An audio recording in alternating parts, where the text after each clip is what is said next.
Week 17 of the NFL season is officially in the books, so in today's video, let's go over every single game of Week 17 and give my reaction and honest thoughts about each game. But if you enjoy, hit the subscribe button, but let's hop into it. And we are going to begin with our actual Christmas game, beginning with the Kansas City Chiefs versus the Pittsburgh Steelers. Now, I did predict that the Kansas City Chiefs would win, but I thought it was going to be a much closer game. But in this one, the Chiefs defense really dominated that Steelers offense. The Steelers offense just did not look good whatsoever throughout the game. It's a little bit disappointing from Pittsburgh because they looked like one of the better offenses out there. They looked like they actually were becoming the offense that we all thought this team could potentially become one day, and they've kind of come back down to earth in a lot of ways. It's been a combination of some unlucky plays, some inefficiency in the ground game, some turnovers, and bad offensive line play. All of those things have hindered the Steelers offense. This Steelers team was looking like one of the better teams out there, but they now stand at 10-6, and it looks like this team might be heading for a first round exit yet again in the playoffs, but of course we'll have to wait and see. For Kansas City, they're 15-1. They are arguably the best team in the NFL, and they are starting to play their best football as of right now. Patrick Mahomes is playing great, and I do believe that this Chiefs team is peaking at the right time. It will be interesting to see how much they play in their game against the Broncos next week.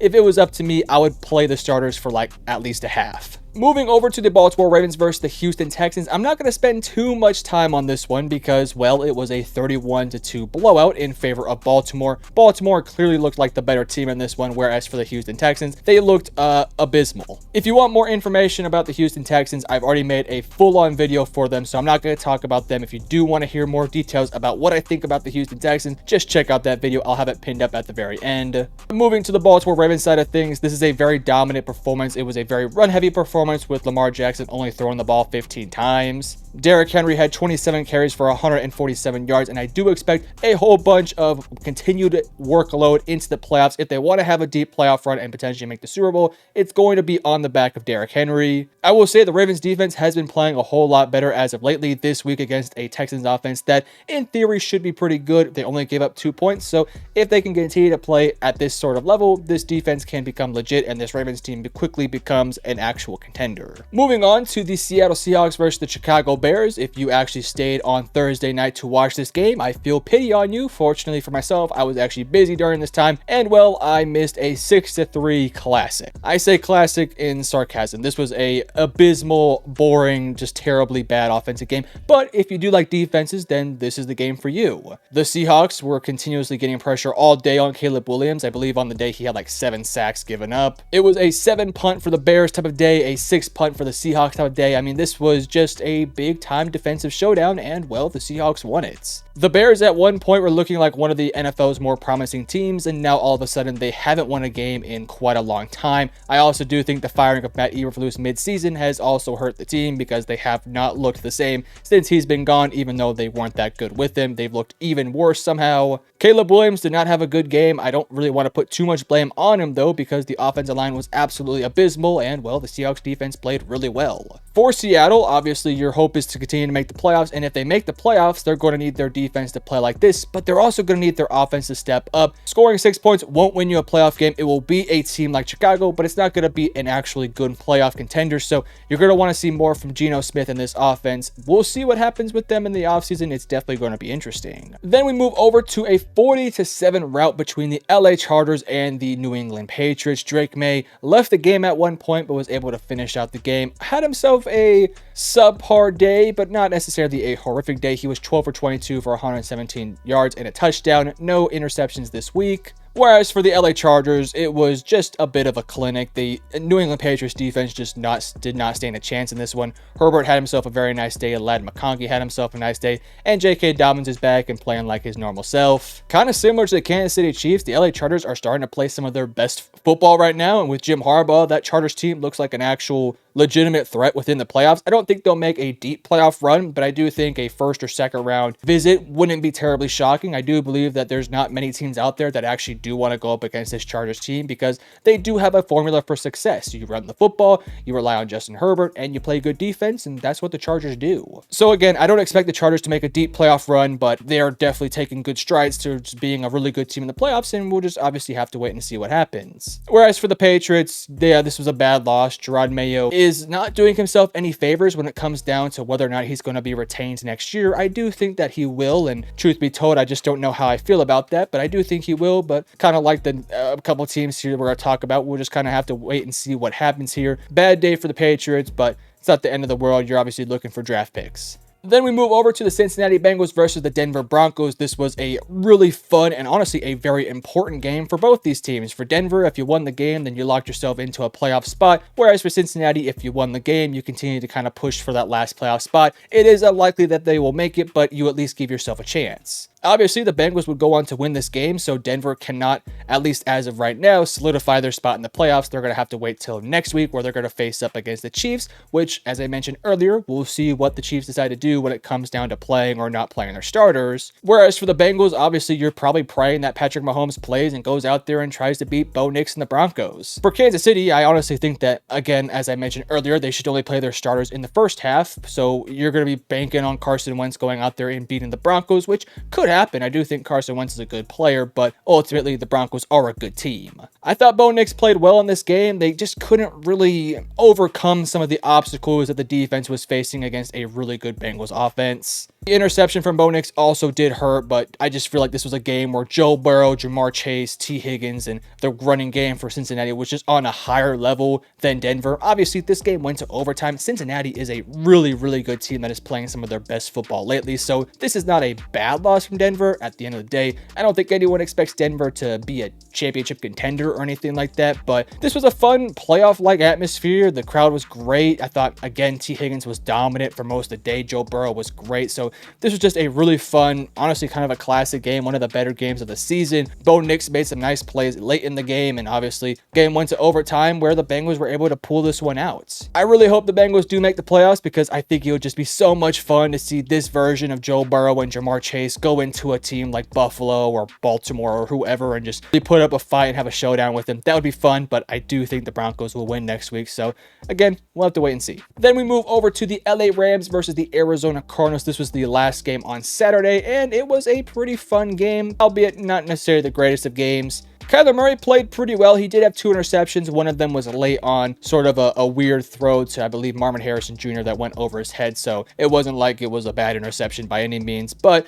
outside of that, I thought Kyler Murray looked pretty good. The issue really for the Cardinals was just not being able to convert on opportunities. They scored 0 points in the first half, and it felt like this team had chances to go out there and make some plays to win the game, but they just really couldn't do so. Shout out to Trey McBride for finally getting his first touchdown of the season. 12 catches for 123 yards and a touchdown. Whereas for Marvin Harrison Jr., not necessarily the greatest day, but 6 catches for 96 yards is definitely a nice step forward. With the season kind of dwindling down, Marvin Harrison hasn't necessarily been worthy of the top 5 pick, but obviously we're going to have to wait and see what happens with him moving forward. We'll also have to wait and see what happens with James Conner and his future with Arizona. I would imagine they're probably going to prioritize him. For the LA Rams, they're obviously now in a playoff spot, so they're looking pretty nice over there. It does look like they're going to win the division. We'll see what happens with the whole seeding and stuff, who they're going to end up facing. LA is a legitimate threat. Their issues right now is just that they're just not playing great football. They have the pieces, they have the names, but something's not working for that Rams team. We'll have to wait and see. Again, it's just one of those things where you take it week by week. I do think the Rams are kind of similar to the Chargers, where I feels like nobody actually wants to face that Rams team because they have talented defensive linemen, they have some talented receivers, and obviously Matthew Stafford is a veteran, so nobody wants to face the LA Rams, but I don't think they're going to do much in the playoffs, probably a first or second round exit. Moving over to the Dallas Cowboys versus the Philadelphia Eagles, not going to spend too much time on this one. The final score was 41-7. Cooper Rush played, I thought, pretty dang bad. Rico Dowdle did have 100 yards, and Saquon Barkley had 167. Shout out to Saquon Barkley for reaching 2,000 yards on the year. It's definitely going to be interesting to see what he does next week against, I believe, the Giants, and if he's going to actually try to go out there and get the season record. Thought Kenny Pickett played well. He did have one play that was really bizarre where he threw the ball and fell on his face. I think there was a tip pass involved there, but that was kind of weird. For the Cowboys, the first quarter was actually pretty good for them outside of the interception, which was a pick six. They go down the field looking like they're going to have a really good opening drive, and then a bad interception happens, and then, Philadelphia scores off of that, but then Dallas goes down the field and scores again. So,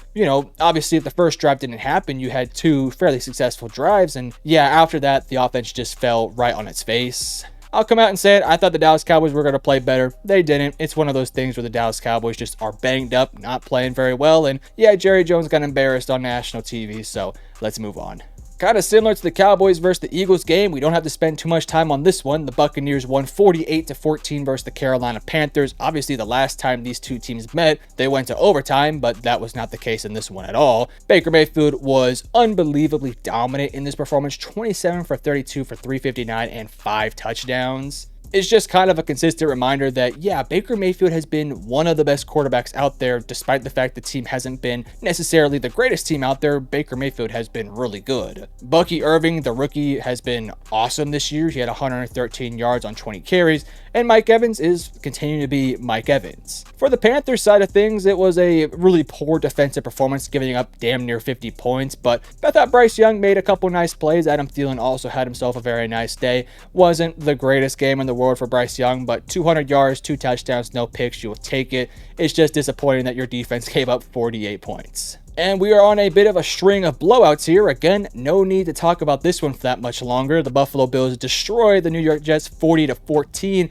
For the Buffalo Bills, a dominant performance defensively against this New York Jets offense. Aaron Rodgers actually got pulled in this game after throwing for 112 yards and 2 picks. Tyrod Taylor actually came into the game, scored 2 touchdowns, and I wouldn't be shocked if he's the starting quarterback for them heading into next week, and honestly, maybe even next year. The Jets just did not play well. They moved the ball sometimes, but they ultimately would make some mistakes and fall flat on their face, whereas for Buffalo, they just took advantage of all the little things out there. It was 12-0 at halftime, and it felt like it was 30-0, and then all of a sudden a 21-point explosion for Buffalo, and the game was over. Josh Allen really didn't have himself that great of a day, only 180 passing yards and 2 touchdowns, but it was just the overall dominance from the Buffalo Bills from start to finish. It was a really impressive showcase, and yeah, 40-14 was the final score. Then we move on to maybe the biggest upset of the week, or at least one of the bigger upsets, with the New York Giants actually beating the Indianapolis Colts 45-33. I'll just tell you straight up right now, the New York Giants scoring over 40 points was not on my bingo card for this week. I know that Colts defense isn't great, but it's not this bad. Drew Lock decided that he was going to be awesome this week, and of course Malik Neighbors also decided to show up. Neighbors had over 170 passing or receiving yards and 2 touchdowns. Drew Lock with 4 touchdowns of his own. Whereas on the opposing side, the Colts offense wasn't bad. Yes, they had some turnovers, but Alec Pierce with over 100 yards, Jonathan Taylor with 30 carries for 125 yards and 2 touchdowns, and Joe Flacco with 2 touchdowns and 300 plus yards. The big difference of the game was, well, Joe Flacco had 2 picks and Drew Lock didn't have any picks. This was a surprisingly awesome game. I had no expectations that this game was going to be interesting at all. I kind of thought that the Colts were going to win kind of a slugfest, but no, it was 45-33. And yeah, I mean, you could say it's a bit of a culture win here for Brian Daboll and for the New York Giants. So it does have to feel pretty good that your guys are still fighting despite the season already being over with. The big sort of storyline that's going to come from this week is the fact that the New York Giants won the game, which is going to hurt their chances of taking Shedeur Sanders or Cam Ward. That being said, some other teams won this week, which we'll talk about here soon, so it isn't the end of the world for the New York Giants. Speaking of one of those games, the Las Vegas Raiders, who are also one of the top contending teams to go out there and take Shedeur Sanders or Cam Ward, decided to play pretty well and drop 25 points on the New Orleans Saints, who only dropped 10. We'll start off with the Saints side of things. They didn't have Alvin Kamara going in this game, so Spencer Rattler was their leading rusher on the day with 46 yards. Spencer Rattler's your starting quarterback, so you just cannot expect much from the Saints. He did as much as he honestly could against the Raiders defense, but it proved to be pretty futile. The Las Vegas Raiders arguably played one of their best games of the season. I mean, there's not that many great games they played this year. I will say they did beat the Ravens somehow, so that might be their best one, but this one's in contention with it.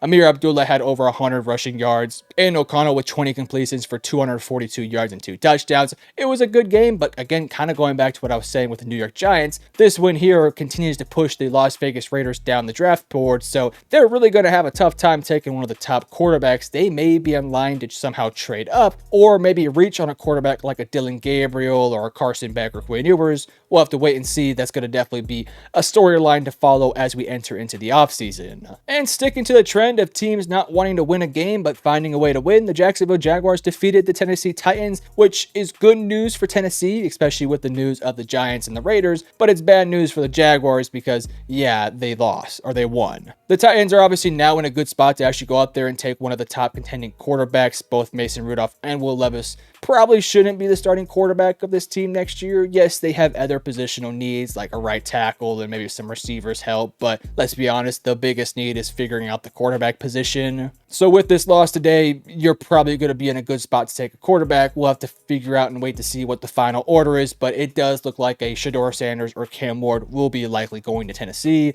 Whereas for the Jacksonville Jaguars, Mac Jones had himself a nice day. There's a couple other standout players like Brian Thomas Jr. and some guys defensively played pretty well, but kind of similar to the New York Giants and kind of similar to the Las Vegas Raiders. You won the game, which actually kind of hurts you more than it helps you because this team really could have used a Travis Hunter, and yeah, he's probably not going there anymore. But moving on to the Miami Dolphins defeating the Cleveland Browns, Tyler Huntley played pretty darn well. 22 for 26 for 225 yards and a touchdown, also having 7 carries for 52 yards and a touchdown himself. He was going up against the Browns team that only scored 3 points, and Dorian Thompson-Robinson was the starter. It's kind of one of those things where Cleveland is silently tanking, let's be honest. If they actually wanted to win the game, they would have put Jameis Winston in from the get-go because he at least gives you a somewhat capable quarterback, but they want to lose. They want to go out there and take a top quarterback, so DTR is out there. The Dolphins won the game, and they still somehow actually have a chance of making the playoffs. I think it does depend on a couple of things, such as, of course,